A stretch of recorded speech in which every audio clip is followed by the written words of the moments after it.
Assalamualaikum warahmatullahi wabarakatuh. Perkenalkan saya Muhammad Zulham. Kali ini saya akan menjelaskan bab bagian peradilan tata usaha negara.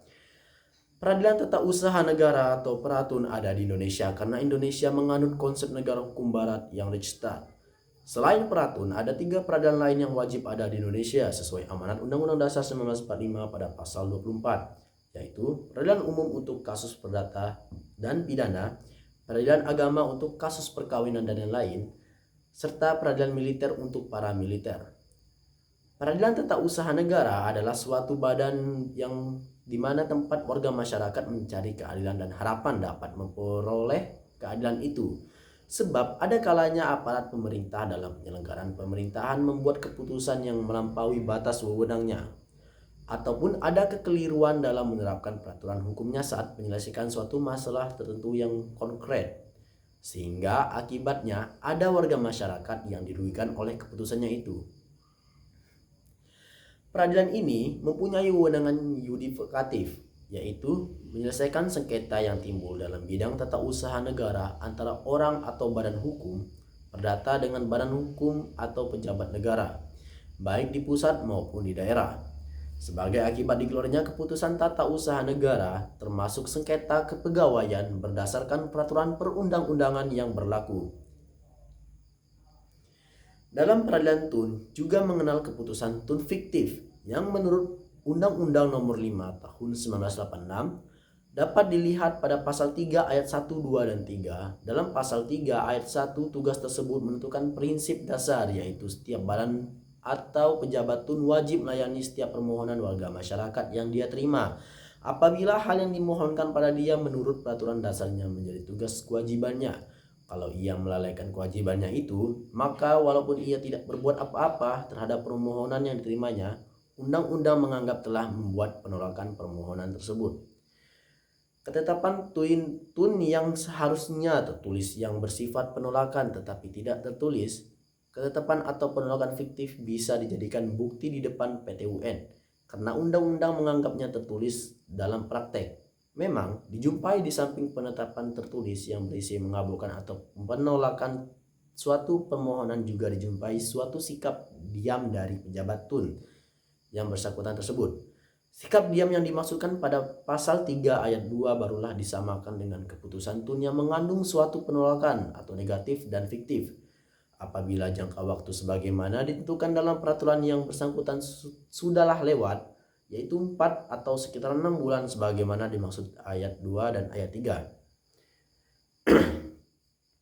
Selanjutnya, ada karakteristik dari peradilan tata usaha negara atau PT-UN yang terdiri dari beberapa asas, yaitu asas praduga rechtsmating. Asas ini mengandung makna bahwa setiap tindakan penguasa selalu harus dianggap rechtsmatic. Sampai adanya pembatalan dengan asas ini, dugaan tidak menunda pelaksanaan KTUN yang digugat atau pasal 67 Undang-Undang Nomor 5 Tahun 86. Berikutnya ada asas pembuktian bebas, artinya hakim yang menetapkan beban pembuktian ini berbeda dengan penentuan pasal 1865 BW atau pasal 107 Undang-Undang Nomor 5 Tahun 1986.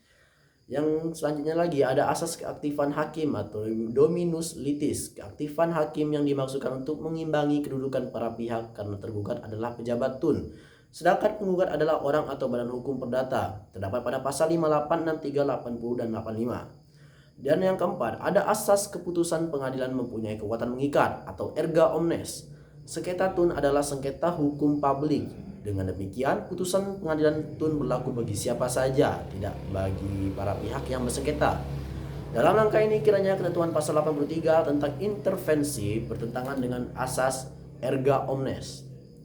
Lalu ada organisasi tuntun.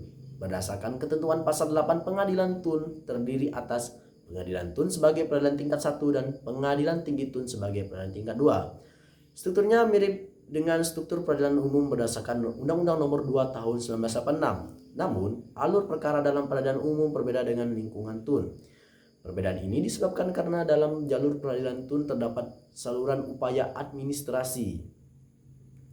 PT-UN dibentuk dengan Kepres, sedangkan PT-UN dibentuk dengan undang-undang. Selain organisasi, ada juga upaya administrasi, ada yang terdiri dari dua macam upaya administratif, yaitu banding administratif dan prosedur keberatan. Yaitu dalam hal penyelesaiannya dilakukan oleh instansi yang sama, yaitu pejabat TUN yang mengeluarkan KTUN, maka prosedur yang ditempuh disebut keberatan dalam hal penyelesaiannya yang dilakukan oleh instansi atau instansi lain. Maka prosedur itu disebut banding administratif. Keberatan dapat diajukan langsung kepada atasan penggugat langsung dan banding administratif diajukan kepada atasan dari atasan langsung penggugat. Selanjutnya ada kompetensi absolut, peradilan tata usaha negara. Mengenai kompetensi peratun, dikenal ada dua kompetensi, yaitu kompetensi absolut dan kompetensi relatif. Mengenai kompetensi absolut pada pasal 47 dan diperjelas pada pasal 1 angka 10 serta pasal 3, yaitu peratun bertugas dan berwenang memeriksa, memutus, dan menyelesaikan sengketa TUN, di mana sengketa TUN adalah sengketa yang timbul akibat dikeluarkannya KTUN, serta sikap diamnya pejabat yang seharusnya tersebut mengeluarkan KTUN tapi dia tidak mengeluarkannya.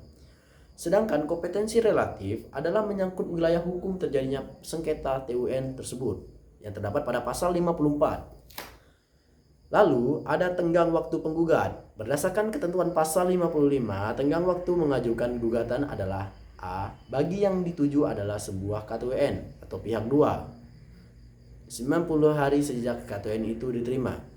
Dan B. Ada bagian pihak 3 yang berkepentingan 90 hari sejak saat KTUN itu diumumkan. Dan yang memiliki hak gugatnya adalah yang pertama, orang atau badan hukum perdata yang kepentingannya dirugikan oleh TUN. Selanjutnya, saya akan menjelaskan tentang petitum. Berdasarkan ketentuan pasal 53 ayat 1, petitum pokok adalah agar KTUN tersebut dinyatakan tidak sah atau batal. Jadi, persoalan utama ialah pembatalan KTUN. Sebagai petitum tambahan adalah ganti rugi dan rehabilitasi. Tuntutan ganti rugi dibatasi jumlahnya berdasarkan PP nomor 43 tahun 1991. Ganti rugi berkisar antara 250.000 sampai 5 juta. Rehabilitasi hanya berlaku untuk sengketa kepegawaian, yaitu pemulihan hak sebagai pegawai negeri. Dalam rehabilitasi tidak dapat dilakukan secara penuh. Pejabat yang harus melakukan rehabilitasi dapat dibebani suatu kewajiban kompensasi sebesar antara 100.000 sampai dengan 2 juta rupiah. Dan yang terakhir ada alasan menggugat atau beroepsgronden.